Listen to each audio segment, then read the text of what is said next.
Mahum fi wujuhim min atharis sujud, bahwa dalam jabahnya itu ada asaris sujud. Itu masyhur kan, saya terangkan ya, tapi gue jauh sensitif loh, biasa wae. Suatu saat Rasulullah itu ngendikan begini, nanti saya kata Nabi akan nyafaati kalian semua. Sahabat-sahabat tanya, ya Rasulullah dengan sekian miliar orang bagaimana kamu mengenali kita? Saya ulang lagi, suatu saat saya nanti akan nyafaati kalian karena saya kenal kalian. Maksudnya di akhirat. Ya Allah, di akhirat. Terus sahabat tanya, ya Rasulullah bagaimana engkau mengenali kita sementara nanti di akhirat bermiliar-miliar orang gitu.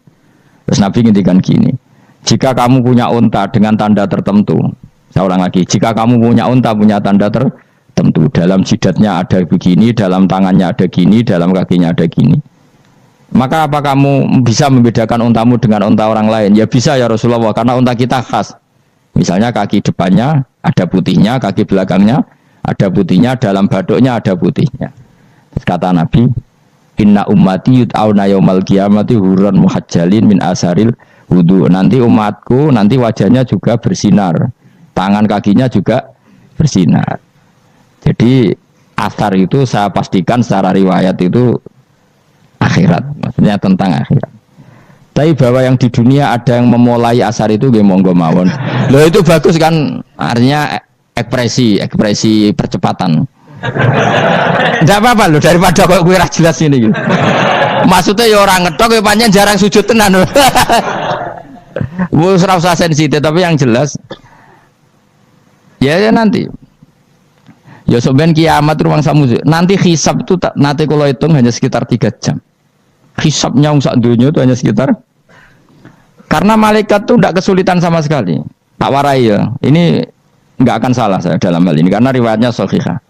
Kenapa hisab itu hanya butuh rubu'un nahar, seperempat dari siang enggak? Anggap saja siang itu 6 jam atau 12 jam itu aja terserah. Kalau 12 paruhnya kan 6 ya.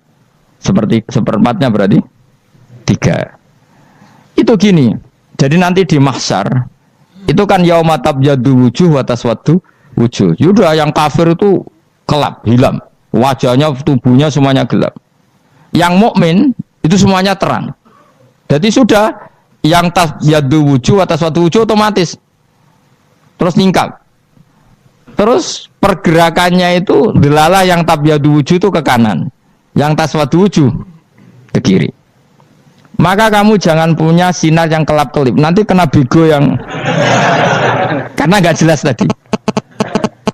Maka kamu harus sinarnya yang sejelas-jelasnya. Ghurran muhajjalin min asaril. Bila perlu nur kamu sampai menembus langit saat itu. Makanya ketika orang mukmin sudah nurnya ada di muka, ada di tangan, masih ngendikan Rabbana atmim lana nurona, karena takut masih kena bego tadi. Karena kalau hanya wudu tok, sikil tok kan, bayangkan di miliaran orang kan bisa agak kelihatan. Tapi kalau nurnya sampai nembus langit kan, itu siapa kok nurnya sampai, kan malaikat langsung tahu. Lane apal Quran alim kan insya Allah nurnya itu. Sama zaman itu masih berdoa Rabbana atmim lana, sempurnakan nur kami.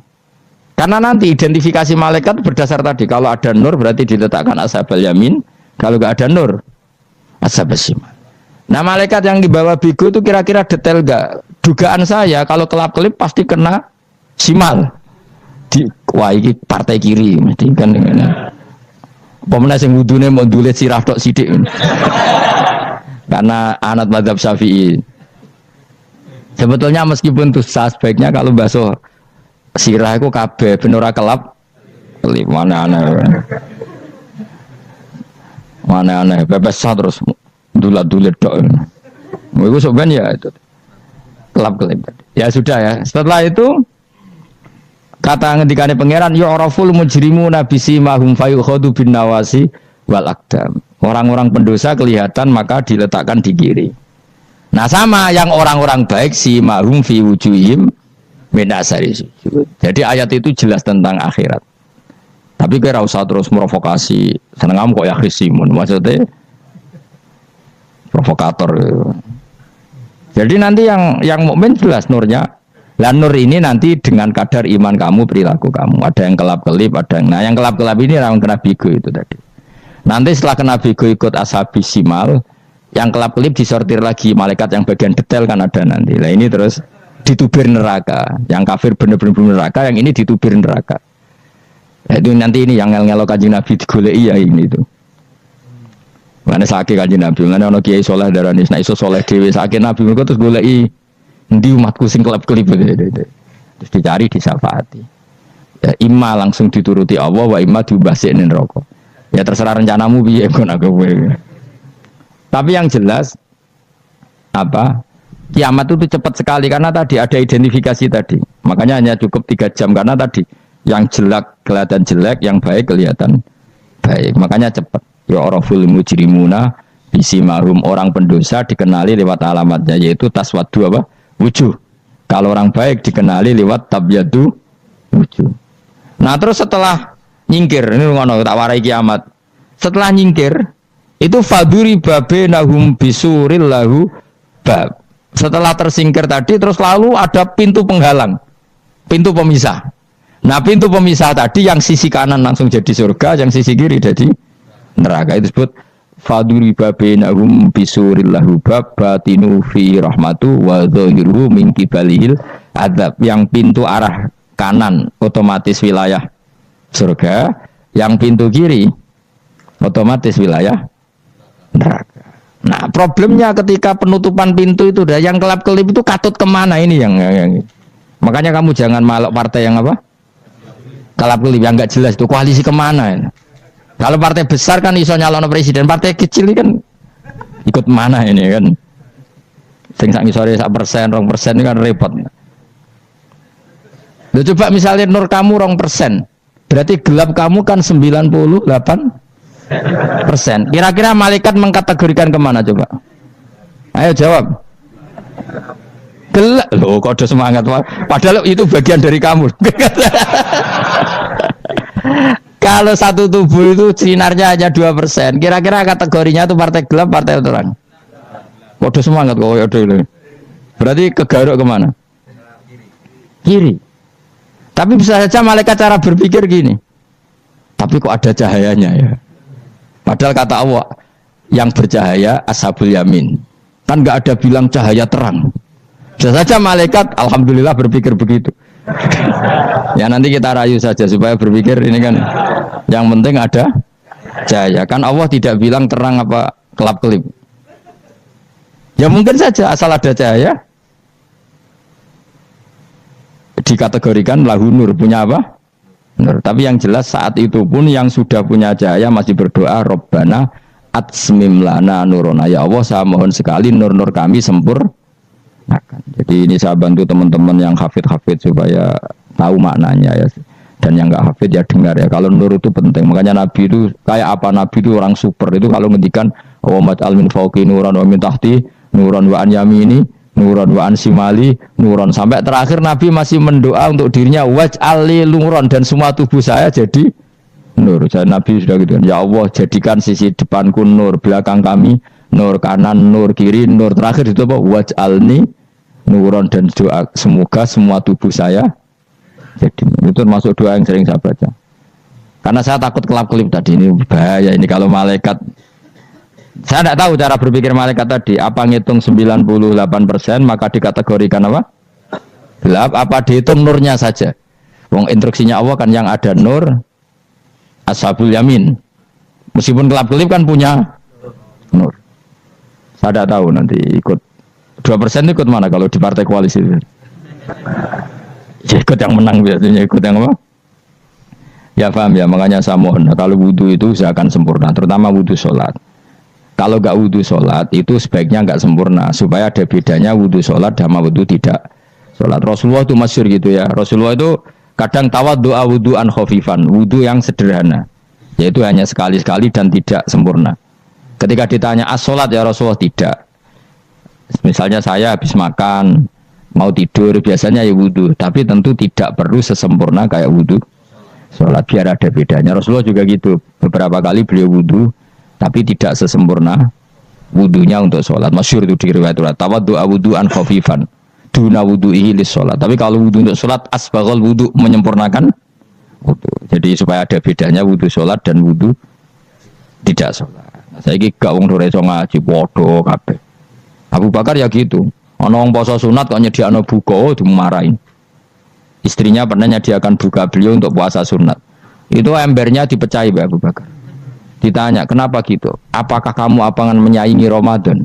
Jadi nggak boleh memperlakukan puasa sunat kayak Ramadan. Ya biasa saja kalau puasa sunat atau apa buka kolak apa Ramadannya ya iri tuh. Ini gimana kok saya disaingi ini? Jadi KB itu ada proporsinya, ada apa?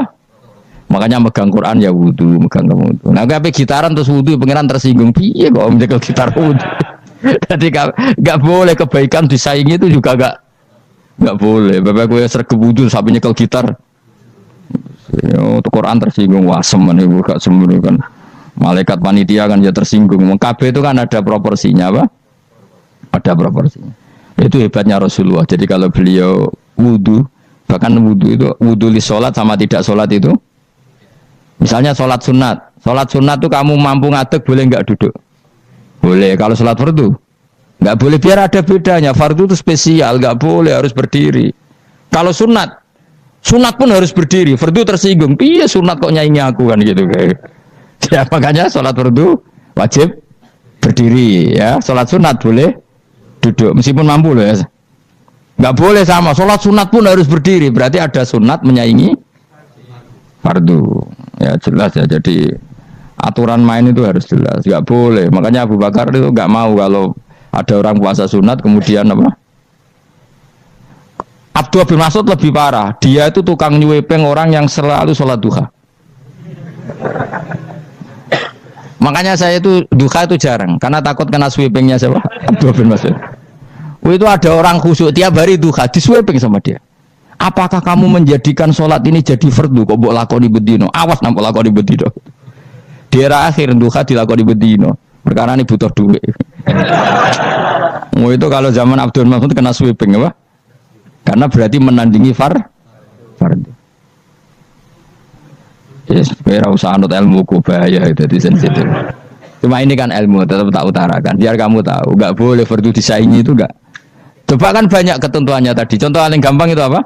Kalau sholat fardu boleh, nggak boleh apa? Duduk. Sholat sunat boleh duduk. Sholat sunat boleh di kendaraan sesuai jalannya kendaraan. Ayat nama tawajjad bi rohilatu. Kalau sholat fardu, kalau kamu naik unta harus turun untuk memastikan di kiblat. Jadi banyak sholat sunat kamu dalam keadaan najis sudah tidak boleh dilakukan. Kalau sholat fardu, karena saking pentingnya fardu, meskipun dalam keadaan najis tidak menemukan alat sesuci harus tetap sholat. Jenenge sholat dihormatil waktu, karena nggak boleh fardu ditinggalkan. Meskipun nanti harus iadah, karena nggak boleh mengalahkan fardu meskipun itu oleh najis. Jadi misalnya kamu pergi hanya bawa satu celana, kemudian di terminal atau apa kena najis, kena uyah sampean misalnya, kamu harus tetap wudu dan sholat, karena nggak boleh fardu ditinggalkan. Meskipun nanti harus iadah, karena sholat kamu tidak sempurna. Dalam keadaan celana kamu najis, boleh nggak sholat sunat? Oh nggak boleh, karena kalau fardu itu darurat, memang sesuatu yang harus maka dilakukan. Tapi kalau kamu dalam keadaan nggak suci, nggak boleh melakukan sholat apa? Sunat. Karena fardu itu spesial apa? Spesial. Bun kalau terus nanya. Wamtazil yauma ayyuhal mujrimun. Ya, jadi orang mujrimun harus terpisah dari orang apa? Mukmin. Dan yang keharusan itu ketika di surga. Tapi kalau di dunia ya boleh muamalah boleh. Ya muamalah yang halal maksudnya. Infaridu tegese misal sira kabeh ana mukminin sing pira-pira mukmin indaktilatihim. Nalikane campure kufar utawa al mujrimin bi iklan al mukminin. Utawa rujuke mbok walik mboten apa-apa. Maksudnya rujuk itu awalnya sama indaktilatihim mukminin bi iklan kufar utawa kufar ning mukminin. Alam ahad ilaikum ya bani Adam. Alam ahad ana ta ora merentano ingsun ilaikum maring sira kabeh. Amurkum tegese ana ta ora merentano ingsun kum ing sira kabeh ya bani Adam ya bani Adam. Ala lisani rusuli ing atase lisane para utusan-utusan ingsun. Bukankah saya telah merintahkan kamu wahai Bani Adam Allah tak butuh setan. Yen ora menghamba sira kabeh asetan ing setan. Ngendikane pangeranku ijek kanut setanmu nemen nih. Bukankah sudah saya perintahkan kamu tidak boleh diperbudak napa setan. Maknane la tutiu tegese aja taat sira kabeh ing setan. Inna sak temene setan laku maring sira kabeh aduun musuh mubinun kang jelas. Bayinul adawati banget musuhane. Lah wong setan musuhmu kok malah mbok nut bocah kok sarap ngono. Karwan musuh kok di Anut ya pangeran, mergo Allah wali fid dunya wal akhirah. Wa ani buduni lan yen to nyembah sira kabeh ning ingsun. Wa anustune kelakuan budu nyembah sira kabeh ning ingsun wahidu tegese nglakoni tauhid sira kabeh. To mengesakno sira kabeh ning ingsun. Wa ati ulan to atau sira kabeh ning ingsun. Harusnya kita hanya ibadah ning Allah Subhanahu wa taala karena dia yang menciptakan kita, tempat kita kembali. Setan itu tidak siapa-siapa. Makhluk yang hina, yang lemah, kok malah taat. Taat ya ning gone zat sing super, sing gawe kita, sing memberi rezeki kita dan zat yang kita kembali.